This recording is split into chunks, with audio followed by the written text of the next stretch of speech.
Hey everyone, Tafony here. Today's rambling about is the first non-Eurorack video, and it is on the Polyend Tracker Plus. So here's the disclaimer. I picked up this one new from a Canadian seller. I have no affiliation with Polyend whatsoever. This video isn't sponsored or anything. It's just my own series and my own thoughts. With all of that out of the way, this is what it sounds like.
Okay, a couple of things to contextualize here before I get into the demo section of the video.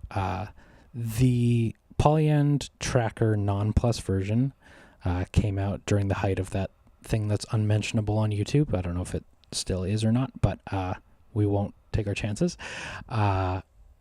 And basically Polyend, first with the Play, which is a similar groove box. I'm sure I don't have to introduce the concept to you if you're here watching this video, but in case you don't, it's a similar groove box with more of a synth strum deluge workflow. They introduced that during the unmentionable times, and with the chip shortage, they released a plus version of it once new chips became available, and basically offered people who had purchased the non-plus version an upgrade of, like, I think it was some $500 US to switch the hard and software over to the plus version, and that stirred up a whole multitude of controversy. I've never seen anything like that. Obviously, this whole social media synthesizer landscape is not...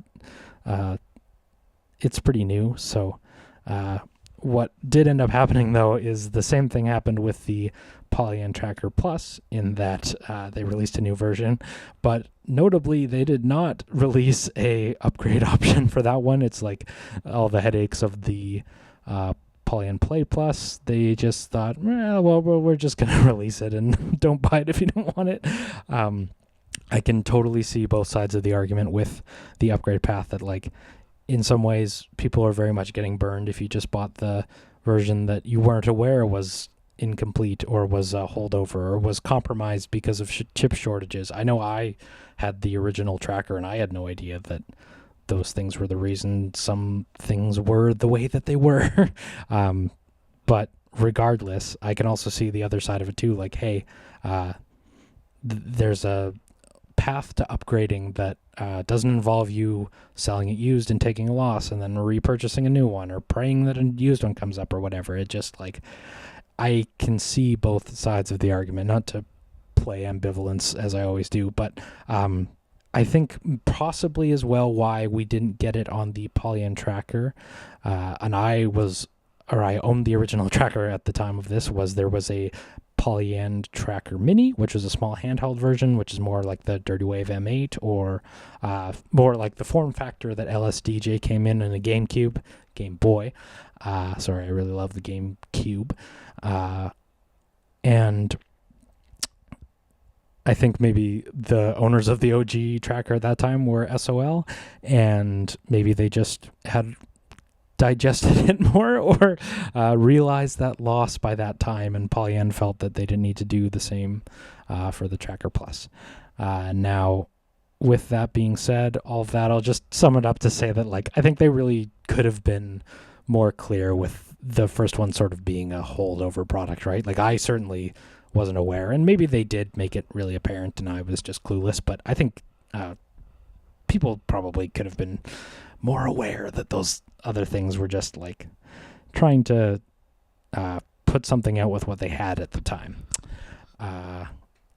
So now that that's out of the way, one thing I want to really mention with this one, and I'm going to do something really simple with this video to try and avoid this bug. I'm not going to do any of the synth designs with the onboard synthesis engines, because what I have tons of problems with mine, and I don't know if every Polyend tracker is like this, but I assume it's a software bug, or I hope it's a software bug.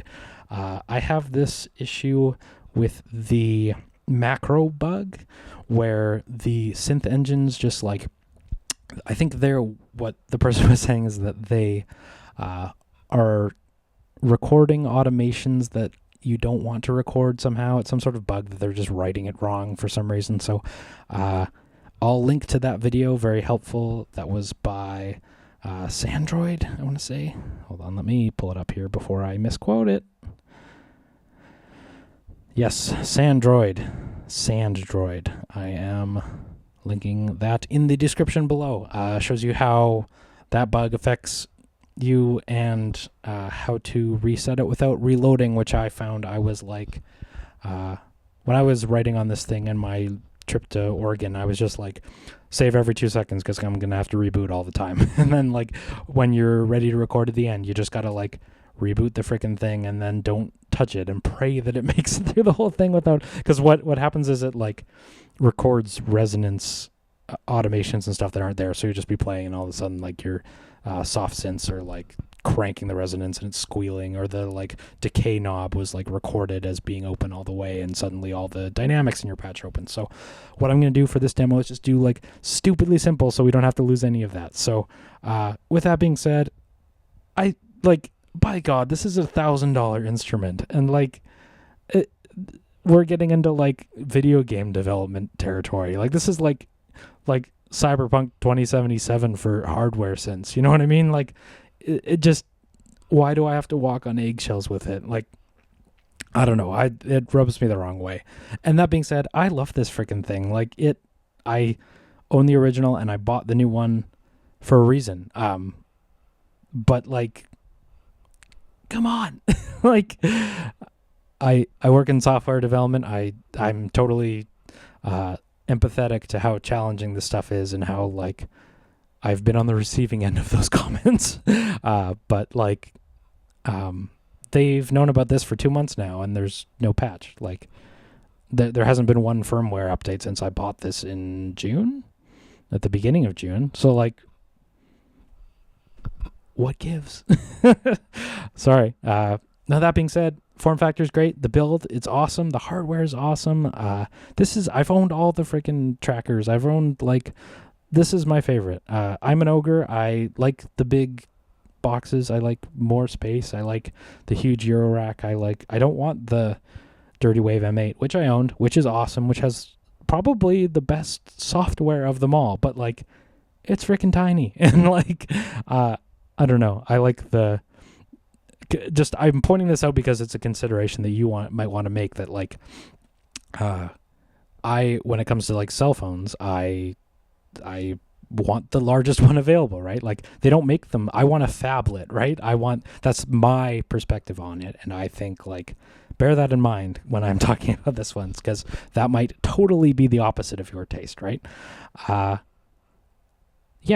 being said, Polyend Tracker is a hardware tracker synthesizer with USB-C, much appreciated. Sampling in stereo now. Onboard synths, the best part. I hope they work properly soon. The form factor is great. The build is awesome. Once that software is up to snuff, it's great. And then before I make a song with you, let's just go over quickly the differences between the three or at least between this and the Mini, I think might be a valuable thing to just spit out here because we're here. They can both do stereo sampling. They both have an SD card slot to expand the memory. They both do 14 stereo tracks. They're really not very different otherwise, but what you do get with the Polyend tracker is the input pads. You can record drums with them. You can enter notes. It's really easy to jump octaves by hitting the button up an octave, up 16 semitones from where you are. I really appreciate that. The jog wheel is great. I love that workflow, like especially when it comes to editing the soft synths. It's nice to just like do that. Yeah, and a lot of videos I've seen on the Tracker Mini, like the reviewers always say like, yeah, I never care for the input pads. I never care for the jog wheel. Like I always use the arrow keys, and that's totally valid. But I really like these. So if you are considering one of these, consider those differences and what is important to you. Because these are important to me. These are worth the size upgrade, although I said I like the larger size, but like it's worth the extra cost too, like to have that extra hardware. So unfortunately, you get a hard case with the Mini, which I think is worth mentioning because you don't get it with this one, and I can't find any deck savers, which is weird. And can't find any hard cases because it should be the same as the original either. So I don't know. But yeah, synth engines are there on both. 16 tracks on both, and yeah. There's FM radio on this one. I don't know if that's something that you appreciate. It's in there too. But yeah, I really love trackers. I know Florian called them a hipster toy. But those of us who learned on Electron boxes and don't have a lot of experience in DAWs, I know like maybe there's going to be a new generation of like weirdos like me that like didn't forego the DAW for hardware. We just never did the DAW. like my background, like I played bass for all my adolescence, and then I wanted to record music, so I got MPCs, and then I got Electron boxes, and I don't consider those things are too different to like consider the same thing to me. But when I think of like sequencing, like I learned on Electron boxes, right? So coming from Electron boxes to trackers feels like really not that weird. It feels like it's displayed differently, but like the sequencer isn't really displayed on a screen at all in the Electron boxes. You know what I mean? Like it feels very familiar, and I really like it. I don't feel like it's obviously it's a novelty. I show my partner what I'm working on, and she's like, "Oh, you're making music on a spreadsheet, right?" And like that's fun, that's novel, but like the experience isn't like tacky, you know what I mean? Like it genuinely feels like a good way to make, especially drums, to make beats. Like yeah, it doesn't feel like a novelty. It's cool, it's powerful, it's good. Yeah, and I'll say especially like the song mode on this one, and I find the recreating of patterns and chaining them. This is nothing new to the Plus. This was on the original as well, but like I always struggle with that on the Electron boxes, on the Oxy One, on the like any sequencer. Like you just get stuck in that 4-bar loop, and then like what is it going to take to like I want to clone that 4-bar loop to make like a verse, and I'll change it up a bit, and then I want to bridge and like normal song structure stuff. Like if you're like me, you probably just start and stop with the 4-bar loop, and that's valid. I selfishly hope that's valid. But with the Polyend tracker, it's really easy to do that, and I really appreciate that about this, because there is here. Let's get into the view that I'm talking about. This is in the song view. This is really intuitive, I think. So yeah, you just simply I'm going to hit record mode to be able to edit this, and like, okay, my song structure, I could even start here if I want to do, right? So we'll do first is verse, second is gonna be our chorus. Let's just say we're gonna make a really simple really formulaic song, right? We'll go to the third pattern, we'll go back to the verse, and then we will add a slot, and then, you know what, let's do a pre-chorus this time. So we'll bring up to pattern 3, add a slot, and then that will go into I am counting backwards. Well, I should be counting backwards. Okay, that'll go back into the chorus, and then the song will be over. So it's a really simple song, but yeah, like it's just I've already created an arrangement basically for song structure that like I find other stuff, maybe it's just my own ignorance, but like I tend to shy away from that, but it's so easy here. So with that being said, if we go up to pattern 1, let's just jump right in here. So I believe not master, but pattern.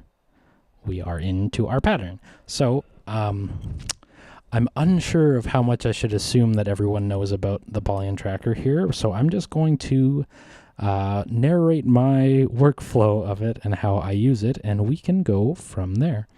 Let me see if I missed anything. Form factor I already talked about.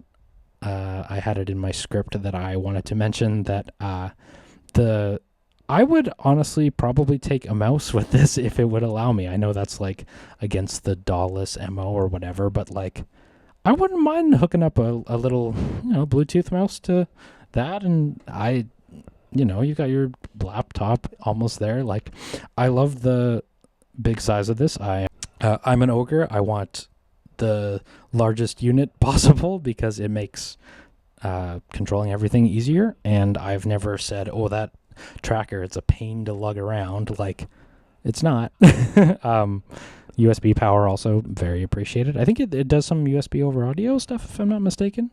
In fact, when I was in Oregon, I might have recorded to the iPad over USB audio, if I'm not mistaken. But do look into that if that's something that interests you. Yeah, so let's go over the Polyend Tracker Plus now. So what I usually do is, so first,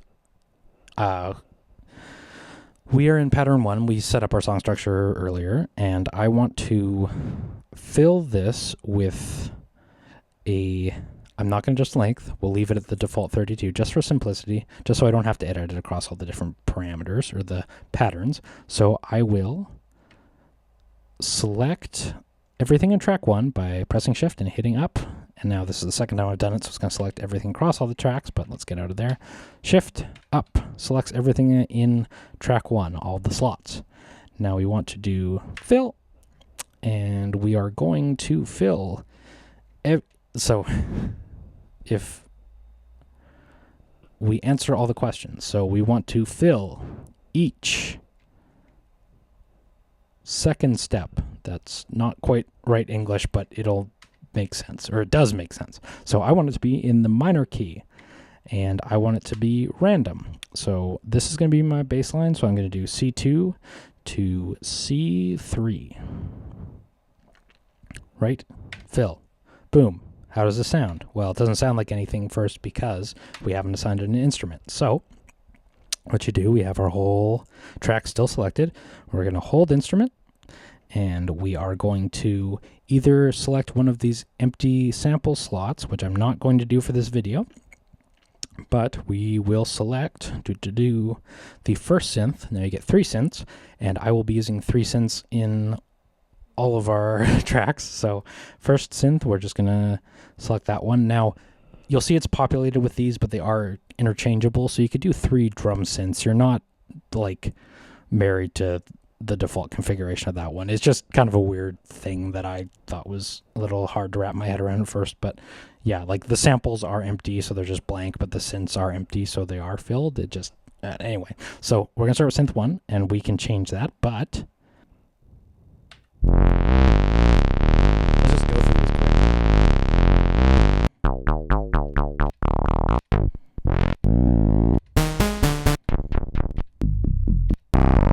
I like bite. Some of these, like the envelope doesn't match, right? So like that might be a good preset, but like it doesn't match my pattern. So just because it sounds like this, don't count it out, if that makes sense. Now, for the sake of this demo, I'm not going to choose that one. Let's go through them.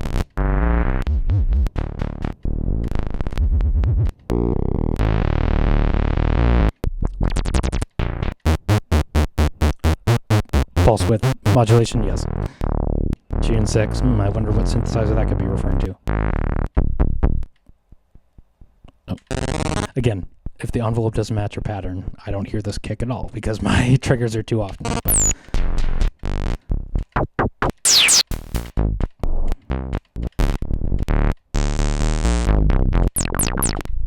So,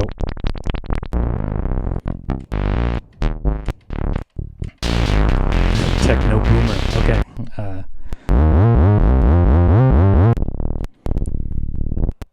Yeah, I mean, I liked the bite. Was that right? Oh yeah, okay, bite. Let's go with bite. So we loaded that preset. What you can do is edit the patch, and there is a multitude of things here to tweak, and you can get into full subtractive synthesis here. There is everything you could possibly want, and there's recording automation. I'm not going to go over all of this in the video because it's already way too long, but we'll get out of here, and yeah, that is our first track. So I'll get back into the pattern view, and I will get over to my second track. We're going to hit shift and up, and we are once again going to fill. Now, we already have...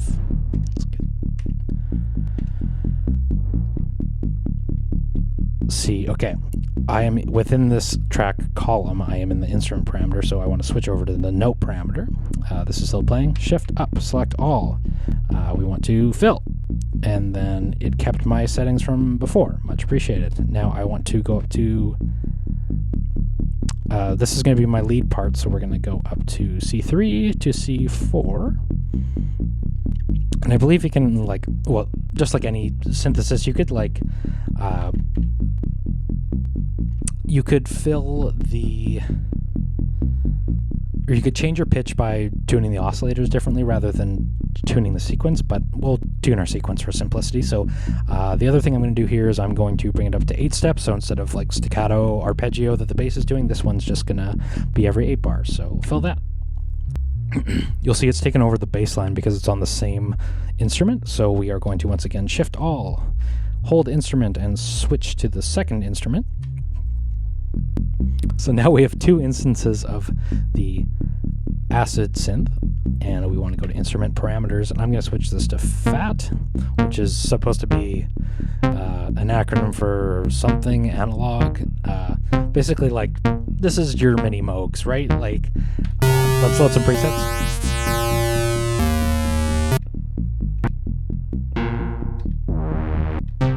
Oh, that's nice. I think there's LFO over the VCAs in these that is making arpeggios instead of... Yeah.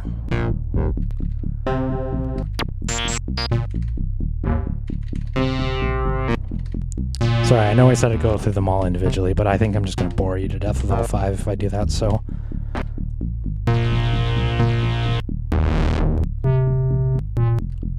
Which one did I like? I like this pad.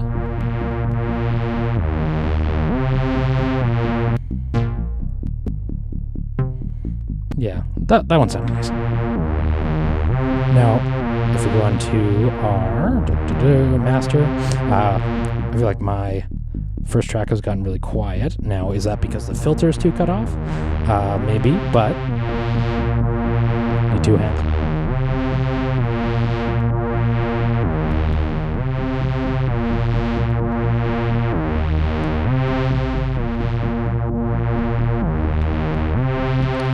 So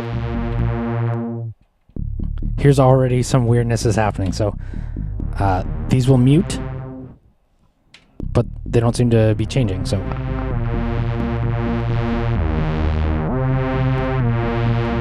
okay, am I looking in the wrong place maybe? So mute to turn them all the way off won't mute them, but muting them mutes them? I don't know.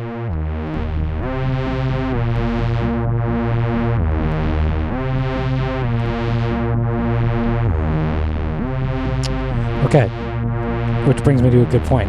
You need to save all the time when you're doing this. I don't believe there's any autosave, so it's all the more important to save all the time, because if this messes up, I want to be able to reboot quickly. So because that is the fix. One thing I do love about this, if you're coming from Electron boxes like I am, you probably have 5 million projects named new project, but here we have auto name, thank God. Free pickle. Overwrought attraction, sure. Yeah, that's much appreciated. That's really cool. If we hit play. So, okay, sorry, I forgot. So the VSTs are after the effects for whatever reason. Muting the sample can mute the triggers, I guess. Maybe that's a bug. But what I wanted to do originally was turn down our synth 2 and turn up our synth 1. So you see it's clipping a bit. Let's take it a hair back.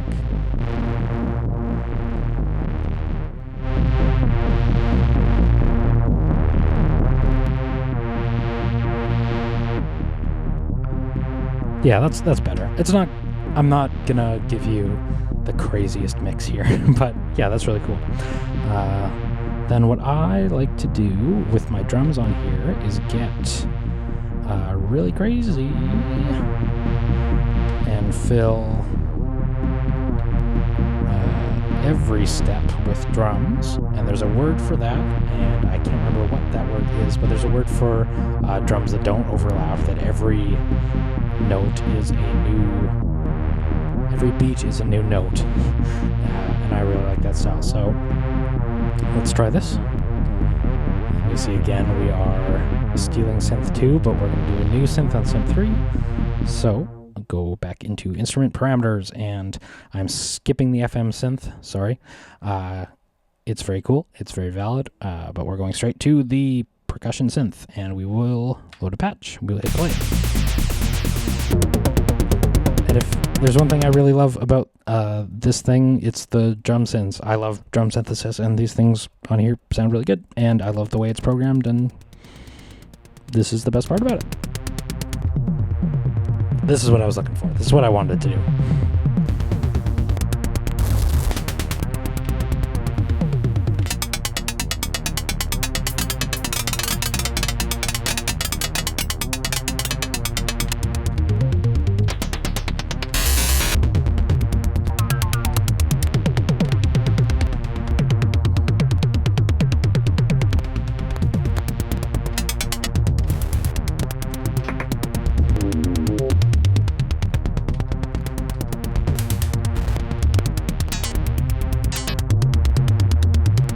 So I'm actually going to do 2 tracks of drums, just to, you know, we're getting really complicated here.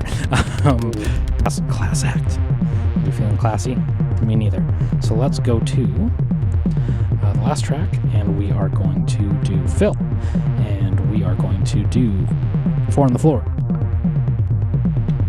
And we want it to be constant, and I think we want C. So let's hit fill. You know what, just because we're going to get really crazy, we're going to make this a sample. So now we're going to go into sample loader, and we are going to get over to samples, enter, and I am going to use a mono sample pack. And we are going to grab these are all presets, by the way, so let's stop playing for a moment. Let's preview a kick. Sorry, need 2 hands. Oh, I like these.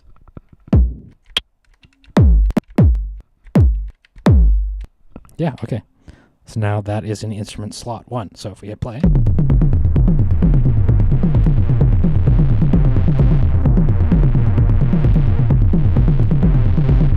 Yeah. Yeah.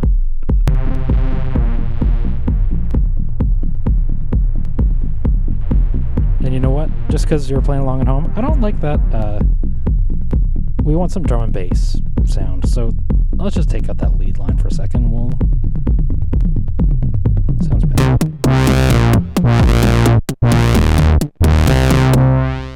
It's just this button again. Do this first. So we will select all of that. We will do more. We will copy pattern. Get out of more. Get out of more. Get out of more. Pattern 2. Paste our pattern.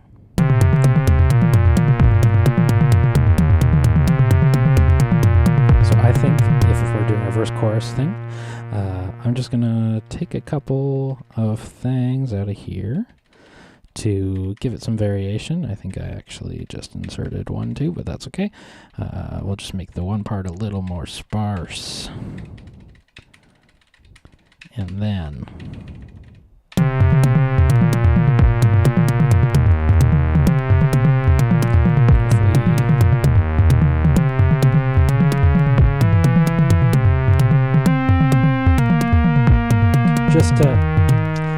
this is going to be a pretty boring song, I'm sorry, but I just want to demonstrate the pattern workflow that I appreciate so much. So, okay, so now that we're in song view, let's just play that. So that's my verse.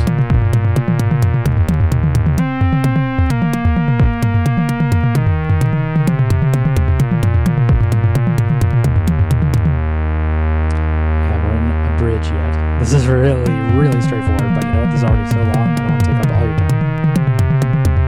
So let's get over and make that bridge. Make pattern. Where did my pattern? Boom. Pattern 3. Record. This is the big bridge. So what do we want to do? We want to start by pasting because I don't want to lose how I've set up my tracks and my instruments there within. So we're going to do some funky dunky.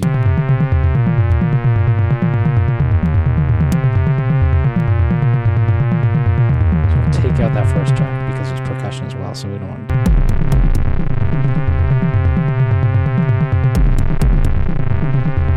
Yeah, just end of it. So yeah, transition out of that way. Okay, I like that. So if we go back to our song, what we're probably going to find is I'm going to have to duplicate the patterns because they're all really short. To extend it is to add some slots. So you need to be in record mode. Add slot. So yes, we're going to double our verses, triple them, quadruple them, and then same for our verses, even though they're not very different. Double them, triple them, quadruple them. Back to the verse. Double, triple, quadruple. Bridge. Double, triple, quadruple. And then our last chorus will do the same. Okay, this is what that sounds like. It sounds like this.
All right, Polyend Tracker, thank you for watching. I appreciate you.